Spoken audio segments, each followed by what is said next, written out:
This is national news media's average min-max scaled frequencies of the words racism, racist, sexism, sexist, homophobia, homophobic, transphobia, transphobic, Islamophobia, Islamophobic, anti-Semitism, anti-Semitic. Now, the boxes there are United States, Canada, United Kingdom, Ireland, Australia, New Zealand, Germany, France, Italy, Sweden, Spain, Russia, Qatar, United Emirates, Pakistan, Saudi Arabia, Iran, Israel, South Africa, Nigeria, Ethiopia, Kenya, and the list goes on and on down the line. But if you look at these graphs, right around the time that Oblama put the Smith-Mundt Act on hold, which prevented our government from using propaganda against us, that was right around 2010. Yep. And then all of a sudden, you're being hammered with propaganda. This is what the media did to the public. All of these terms, nobody was talking about that. Nobody talks about that stuff. Nobody cares. But the media beat it to death. Absolutely beat it to death. Yep. I was having a conversation with my daughter yesterday, and I was talking about our husky who got loose and was running at retard speed, and she malfunctioned, and her drone programming from college kicked in, and she started to lecture me on the use of the word retard. And I promptly kicked into dad mode, told her to stuff it. And but literally you could see her face blue screen of death. Like Windows crashing, because I used the word retard. All of her college programming kicked in. Father, you cannot say the word retard. It is inappropriate and not nice to differently abled people. I'm like, stuff it. Yeah. The dog is retarded, okay? Deal with it. I use the retarded word all the time. It's a word. It's a word and it means what it means. I'm not going to sit there and talk about differently abled. Kiss my ass. But this is why.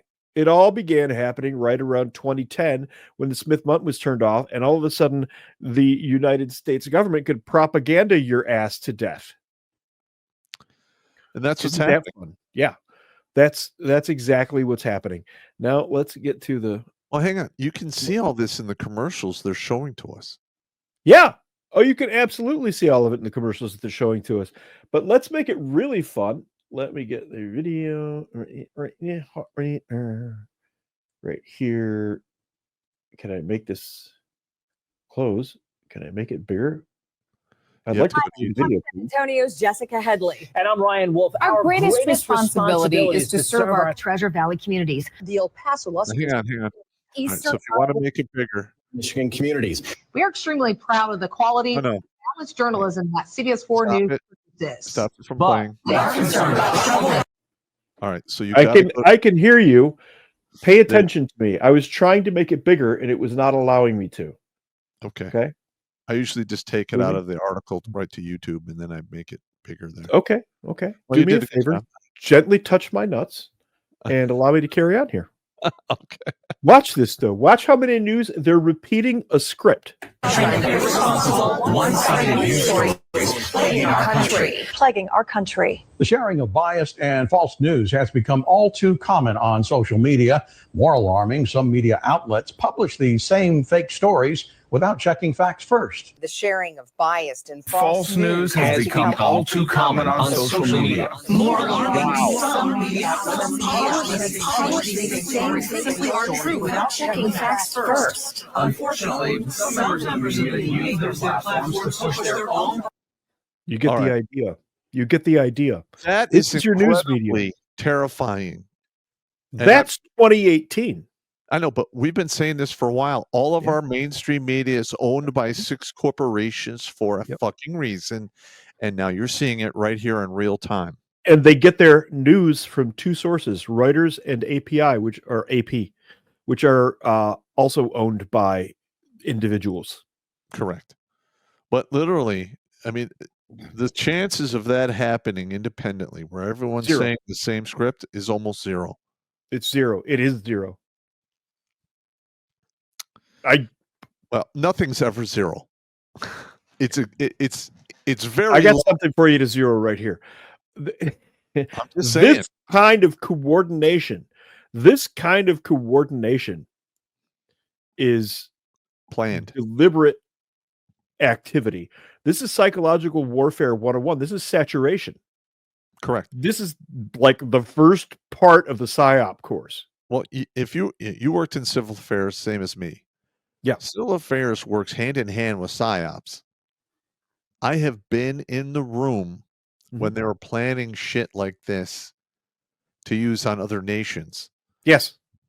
And a lot of these officers get out of civil affairs, they retire, whatever, or they get out of public affairs or PSYOPs, and they go work for companies that are probably planning and coordinating all of this shit. If I wasn't concerned about how fat my ass looks in prison orange and the taste of prison loaf, I could plot, organize, and orchestrate crimes on a level that would make Al Capone fucking shit himself. I could probably do the same thing. But the two of us, if we decided to become criminal geniuses, it wouldn't be that hard for us to do a whole lot of shit. The problem is we have these things called morals and a sense of decency, and it's very encumbering. Integrity. Otherwise, we'd be millionaires or something. I don't know. We're not doing this for the money. I can't do it. I can't do it. I can't do it. I am unable to do the crimes. It just doesn't work. I get all upset even thinking about it sometimes. I'm not even I'll look at a situation. Something like this, where you could propagandize something. I'm like, I could do that. And I think about it for a minute. I'm like, I can't do that. There's been dozens of times since roughly 2010. Yeah. Where I'd literally call Steve on the phone and be like, hey man, check this out. He would do the same thing to me. We watch it at the same time and literally like, oh yeah. And like go down the list of shit that was going on. When we were at Huachuca doing the LLVI course up in the mountains, we were sitting around like in between cycles, sitting outside, and we knew there were meth labs all over outside of Huachuca. And we knew that the money was out there too. And we're like, we could hit one of those easy. Take 2-3 LLVI teams down there, they wouldn't stand a chance against us. Yep. And that's it. That's as far as the plan would go. And then we would drink and forget about it. I get it. But yeah, I mean, but the reason that I'm mentioning this stuff is the government doesn't have the same morals that we do. They don't have any. Obviously, they don't have any morals at all. This stuff that I'm joking about, these crimes that I could laugh about, but I'm unable to do because I have a certain moral code because of the way that I grew up and the army that I was raised in. These people don't have any of that moral code at all. They will absolutely screw you over and will kill you and your family if they feel that it's necessary. Okay, prime example, BLM. They burned down cities. Yeah. And the mainstream Big media chunks of cities, yep. said it was mostly peaceful protests, even when they're standing in front of raging fires in the back. None of them were arrested either. Correct. None of them were arrested. There was a case in England the other day. No, I'm sorry. It's Rochester, Minnesota, where an 18-year-old raped a 4-year-old and a 9-year-old repeatedly. He got 180 days in prison. Yep. This is the kind of evil you're dealing with. The R word, okay? I'm quoting a headline. Are they going to get mad about that anyway? I'm just telling you what YouTube does, man. We got to stay monetized if we can. That's so irritating. It's literally the words that were in the headline. I get it. Anyway, that's the kind of evil we're dealing with. They'll give somebody who clearly should probably be taken out and dealt with on a different manner. A permanent solution. A little slightly more permanent subterranean solution. And give them 180 days in prison. But that's a special kind of freaking evil right there. We're talking about a 4-year-old and a 9-year-old. Yeah. To me, that's one of the worst crimes you can possibly commit to begin with. It's definitely in my top 3. And this guy's getting 180 days. Wow. for children. And that was what, Minnesota? Minnesota, eh? Yeah. Yeah, apparently they get a little bit of a problem out there. Yeah. That's part and parcel of the propaganda as well, though. That is demoralizing the native population, which is us. Look, the fact of the matter is, up until about 1980, 80 to 90% of America was white. Yeah. Now it's around 50%. It's like 62-ish. And it is clear that there is psychological warfare going on against us, against the white population, the white native population of the United States. And now listen to what we're saying here. Now, a lot of people out there are like, well, these guys, they're white nationalists. We're just telling you the truth. I'm not. I was in the Army. I'm You just ever been in telling the Army? No, listen. I'm just telling you what the other side's going to say if they want. I know. I don't care. I am immune to. And I want to get it in context. Okay. We are Go ahead. talking about a real life situation that is taking place real time. Yeah. And what we're starting to see now is black fatigue or other racial fatigue, because especially white dudes are getting sick and tired of this bullshit. They are. Yeah, that's absolutely correct. Look, I grew up in Detroit. Pop grew up in Detroit. We were around, Detroit's extremely multicultural, and it has been for as long as I can remember at any rate. Same here. We didn't have any problem with the other races when we were young. One of the things, though, is the different races and the different ethnic groups, they had territories, they had enclaves, they had places, and we respected each other's spaces. It wasn't segregation. It's normal for people to like their own kind.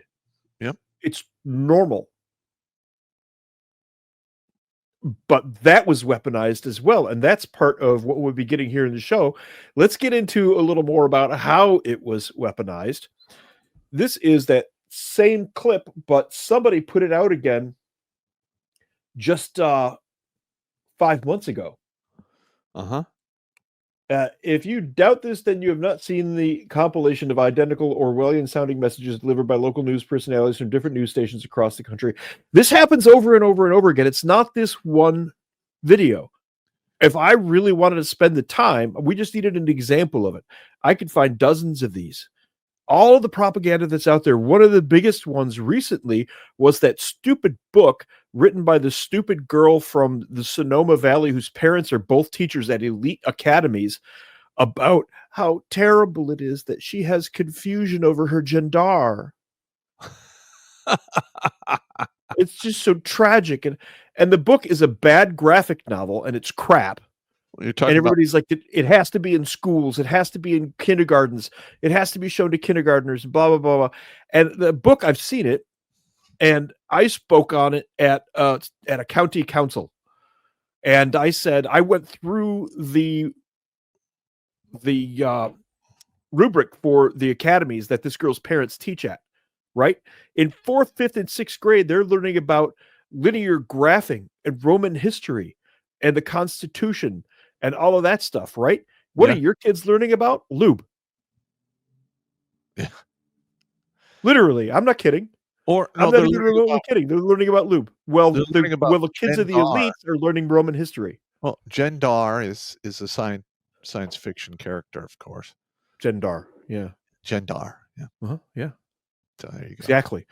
At any rate, I got really ticked off because it was so obviously propaganda, but they had a lawyer in the room who was from the appropriate community, and that person really pounded the propaganda, and they're taught to shame people into capitulating at like city councils and town councils and county councils. That's starting not to work anymore, though.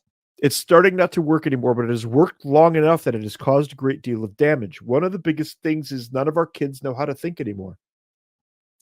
They do not know how to think. They only think what they are told. Yep. They cannot reason. And the thing is when you dumb down the population, you take away their ability to think independently. They are prime examples to get snatched up and turned into sheeple. They want you to be just smart enough to push buttons at the factory without getting your hand hacked off, vote the way that you're told, have 1 or 2 kids so that you can create the next generation of robots for them, and then die quietly in your little apartment and then a nursing home where you'll be beaten to death by third worlders. Great. Can't I wait. mean, that's what happened during the lockdowns. That's literally what happened during the lockdowns. Watch Grunt Speak live every Tuesday and Thursday at 8 p.m. Eastern. And if you want to join Pop for Supporter Sundays, go to redonkulas.com/donate and make a monthly pledge. A link is in the meat caser box.